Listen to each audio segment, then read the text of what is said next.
Alam mo kung ano yung nakakainis sa pagiging funny user? Yung ganito, yung marami mag-i-invade sa'yo, tapos makukuha mo nga yung blue, kaso mabibigyan ka naman. At dahil nasa solo RG ka, walang magbabantay pa ng red mo.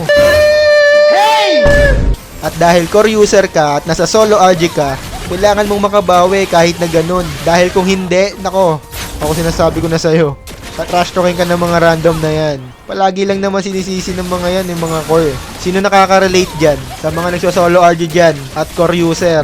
Diba ganun yun? Yung mababawag ka sa farm kasi ini-invadean ka ng mga kalaban.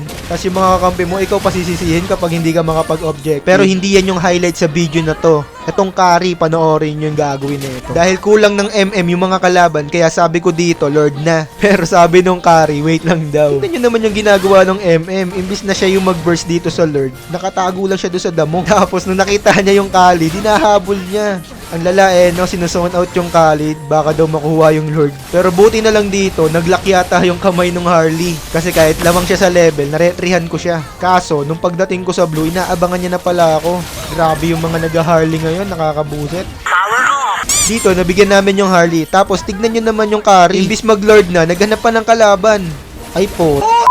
Ano ba to? Nakagaw patuloy ng kalaban yung Lord. Pero okay lang yan. Basta walang trash talkan sa mga kampi nyo. Tapos tignan nyo dito, ang ganda ng set nung Khalid. Kuha yung 3. Pero pumabor pa yun para sa amin. Kasi salong-salo nila lahat ng ulti ni Odette. Naubos tuloy sila. Kaya sabi ko dito, mid na. Kaso marunong talaga dito yung Khalid eh. Tignan mo naman no, kinakat yung minions. Kaso wala yan, galit na galit pa naman sa'yo yung carry. O diba? Ito yung magandang example na sinasabi ko sa inyo. Wag na wag niyong trash talkin yung mga kampi nyo.